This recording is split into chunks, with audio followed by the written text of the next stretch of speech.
Hello and welcome to CVR News Network, and you're watching CVR English World 360, and I'm Sandeep. Israel's retaliatory strike against Iran targeted multiple military targets across Iran. US was not involved in attack but asked Israel to make its response targeted, proportional with low risk of civilian harm. President Joe Biden, his national security team coordinated with Israeli counterparts on a measured response. Biden urged Prime Minister Netanyahu to develop a response aimed at deterring further attacks against Israel and minimizing escalation risks. The US is prepared to defend Iran's attack, as highlighted by the recent deployment of the THAAD missile defense batteries to Israel. The officials suggested the strike should conclude the current exchange of fire between Israel and Iran. Israel has publicly indicated that its response is now complete. The US will urge countries with influence over Iran to press for an end to attacks on Israel to de-escalate the tensions. Washington is ready to lead efforts towards the ceasefire in Lebanon and Gaza with the recent visit of Antony Blinken.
Amid ongoing battle in West Asia, Israel has launched a direct war against Iran. Israeli Defense Forces on October 26 conducted precise strikes on military targets in Iran. Meanwhile, airlines largely avoided Iranian airspace in their flights following the attacks, according to the flight tracker Flight Radar 24. Israeli military spokesperson Daniel Hagari said that it has the right and duty to respond to the attacks from Tehran and its proxies. Israeli Prime Minister Benjamin Netanyahu and Defense Minister Yoav Gallant are closely monitoring ops Iran.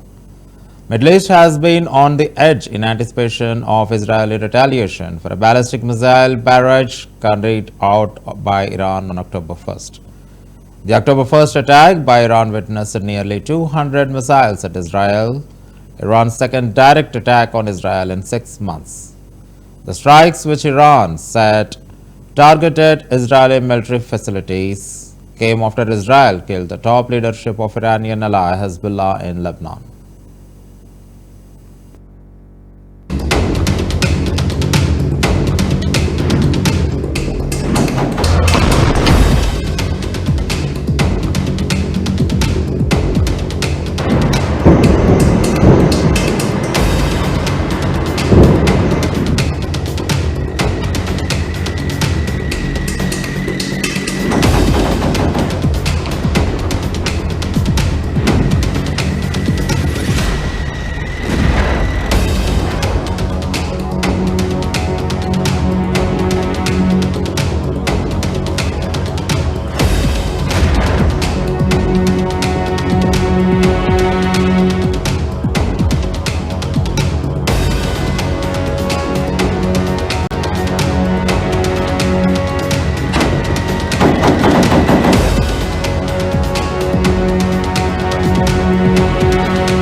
In response to months of continuous attacks from the regime in Iran against the State of Israel, right now, the Israel Defense Forces is conducting precise strikes on military targets in Iran.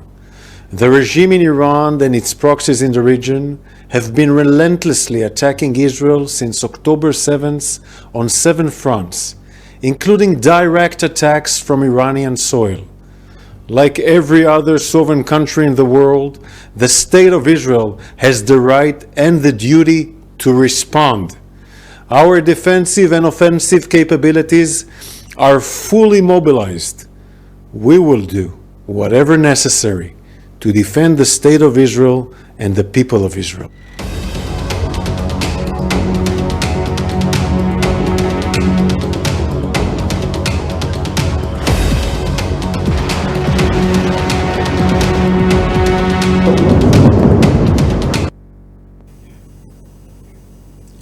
Israel is on the brink of a wider conflict with Iran and its proxies. The war shows no sign of ending as Israel has launched multiple strikes into Iran.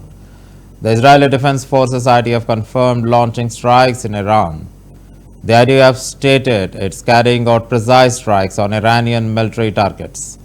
The strikes are in response to months of continuous attacks from the Iranian regime against Israel.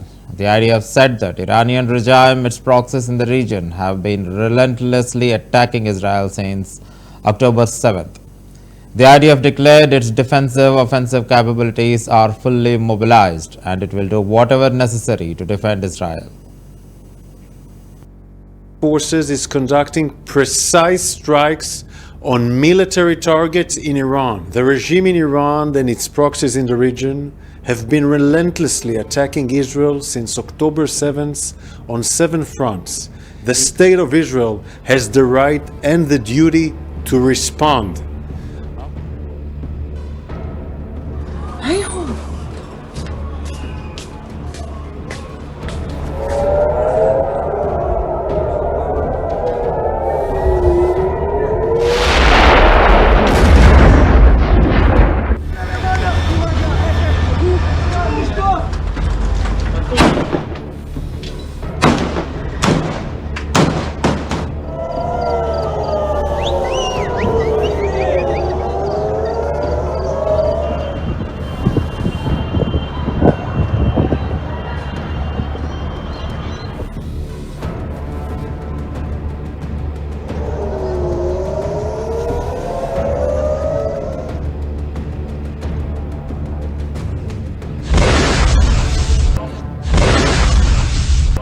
In response to months of continuous attacks from the regime in Iran against the State of Israel, right now, the Israel Defense Forces is conducting precise strikes on military targets in Iran.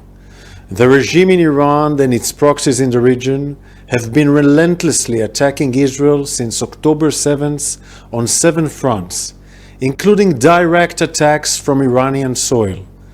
Like every other sovereign country in the world, the State of Israel has the right and the duty to respond. Our defensive and offensive capabilities are fully mobilized.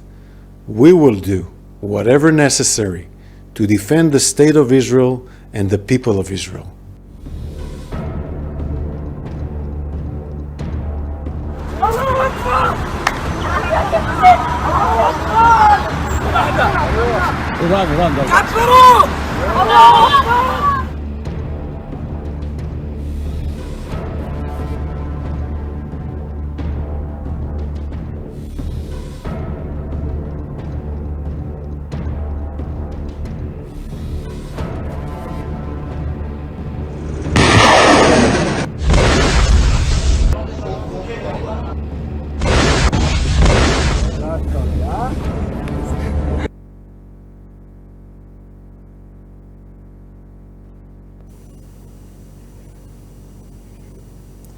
An Israeli airstrike on October 25th killed 3 journalists and wounded several others in South Lebanon. Lebanon's health ministry reported that the journalists were sleeping in a media guest house in Hezbollah. Those killed were camera operator Ghassan Najjar and engineer Mohammad Reda of the pro-Iranian news outlet Al Mayadeen and camera operator Wissam Qassem Al Manar. The strikes made it the deadliest day for the media in a year of hostilities between the Israeli military and Hezbollah militia. There was no immediate comment from Israel, which in general denies deliberately attacking journalists. 5 journalists have been killed in previous Israeli strikes in Lebanon during the conflict. Locals have criticized the attack by the Israeli forces and said that they are striking blindly with no benefit at all. Israel has launched a full-scale war against its adversaries after Hamas launched a deadly attack in the country on October 7th last year.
As Hezbollah and Israel targeted each other in cross-border missile firing, tensions have risen in the Middle East. After Hezbollah targeted Israeli outposts in a retaliatory attack, Israel fired a barrage of missiles across Lebanon. In a series of attacks, Israel's military has already been successful in eliminating Hezbollah's top commander, Hassan Nasrallah, and Hamas leader Yahya Sinwar. The Israeli army on October 25th released a video showing what it said were strikes on Lebanon on Hezbollah terrorists and infrastructure belonging to the video. In a video released by IDF, Israeli fighter jets struck the Hezbollah infrastructure in Lebanon, turning it into ashes within seconds. The war between Israel and Hezbollah erupted a year ago when the Lebanese group began launching rockets at Israel in support of the Palestinian militant group Hamas.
Bushra Bibi, the wife of former Prime Minister of Pakistan, Imran Khan, was released from prison on October 24th. Imran Khan's wife, Bibi, has been granted bail in a case related to the illegal sale of the state gifts. Her bail plea was accepted against a surety bond of Rs 1 million during the hearing conducted by Justice Miangul Hassan Aurangzeb. Her release marks the most significant legal relief for Khan and his family since his imprisonment in August 2023. Bibi was arrested in January and was released from Adiala jail in Rawalpindi, where Khan is still incarcerated. She faces at least one additional graft case concerning land received from a real estate developer. Imran Khan faces numerous other legal challenges, including the charges of violating the anti-terrorism laws. These legal issues have arisen since Imran Khan's removal as Prime Minister of Pakistan in 2022. Khan has initiated a protest movement against a coalition led by current Prime Minister Shehbaz Sharif.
U.S. Secretary of State Antony Blinken pushed on Wednesday for a halt to fighting between Israel and militant groups Hamas and Hezbollah. But heavy Israeli airstrikes on a large historic Lebanese port city demonstrated that there was no respite.